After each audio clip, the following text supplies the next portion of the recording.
If you're in the market for a pair of wireless headphones in the £75 range, then you might have considered these, a pair of Sennheiser CX True Wireless headphones.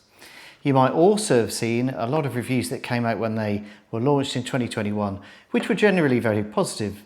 But what those reviews didn't cover was what are they like to live with over an extended period of time. I bought mine 18 months ago direct from Sennheiser for £70 and I've used them consistently ever since. And here in today's video, I'm going to tell you what I like about them, what I don't like about them, and whether I would recommend them.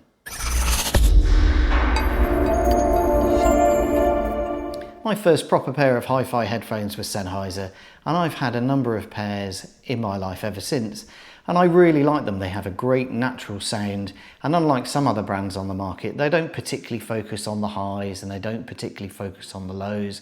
What you get is a nice, even, natural sound. And in that respect, these CX True Wireless headphones absolutely hit the mark. From a sound quality point of view, they are brilliant. And based on my experience of headphones in this category, at the price point we're talking about here, £75, they are absolutely on the money.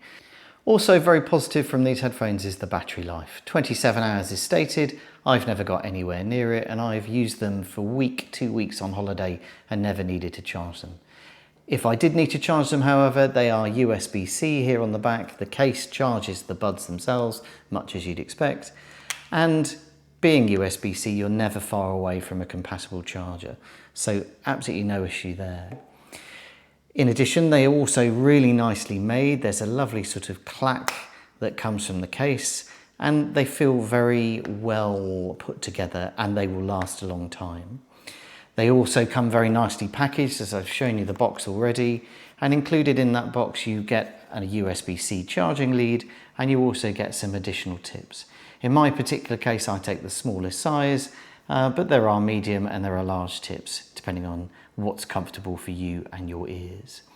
And finally, in order to use them to the best of their capability, it's ideal to download the app. The app from Sennheiser is clear, and typically, if you've only got one device that you're connecting your headphones to, it connects consistently all the time. We'll come to what happens when you have two devices in a minute.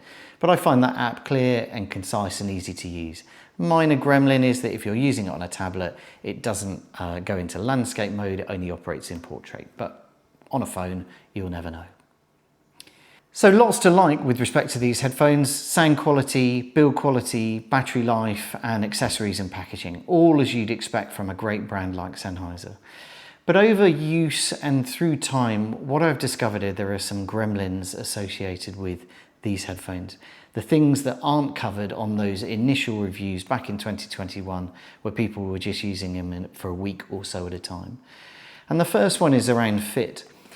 Although they come with 3 earbud settings, I find that even for me, the smallest earbud setting is still too large.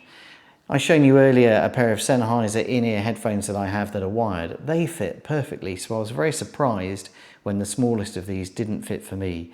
And what I find is when I put them in, they never feel like they're quite in enough, or even if they are in enough, the weight of this piece here is sufficient that it always feels like it's dragging down. And as you saw earlier, there's a piece of footage of me using these on the Eurostar on one of the trips abroad. In that very same trip, I was leaning forward to get something from under the table, under the seat in front of me, and this one just fell out. And then I had to get on my knees and start crawling around on a Eurostar carriage to find it. So from a fit point of view, they don't work for me. They might work for you. Everyone is different. I have relatively small ears.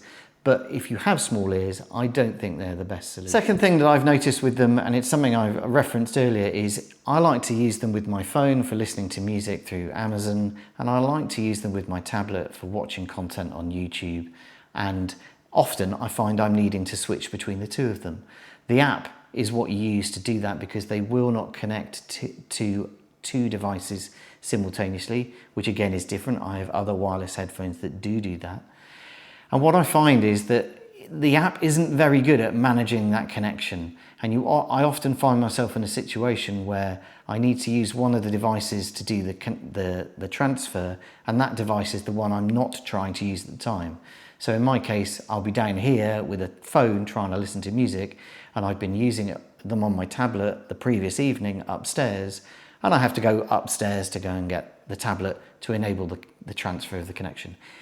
It's a minor issue, but it's a little bit frustrating nonetheless. Third issue is that when I am walking around listening to music via my phone, then if you need to speak to somebody because you've walked into a shop or you're ordering a coffee or whatever, you obviously, the ideal thing is to take them out of your ear.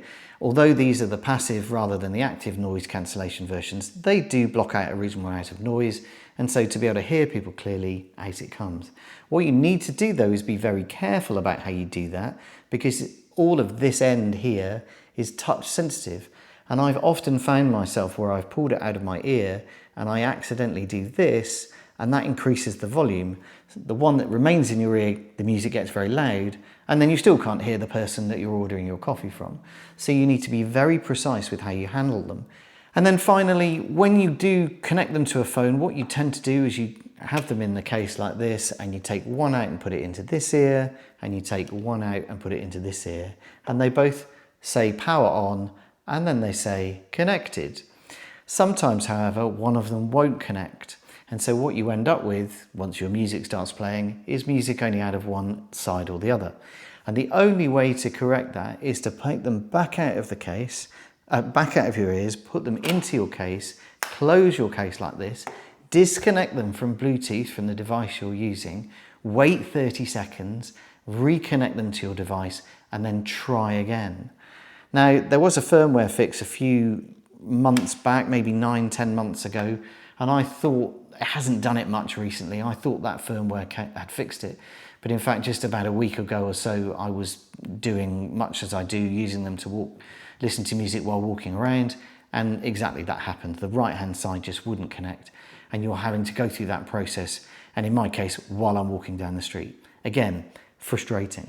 In light of these points, I'm actually going to now sell my Sennheiser CX True Wireless headphones, albeit there's a lot of lovely things about them, the build quality, the sound quality. There's just enough wrong with them that I'm finding them frustrating to use consistently. The connection thing, the fact that the fit isn't great, which means I can't run with them, it just means that they're not the right headphones for me. If you're only going to use them to connect with one device and they fit you well, I think they are a good option because of those positive attributes. Links to the items are in the description, including the Plus version with the active noise cancellation. And if you're considering them, please let me know what you're thinking. If you've bought some and you're finding similar issues to me, please share them with me. And in the meantime, I look forward to coming to you in a new video very soon. Thanks and goodbye.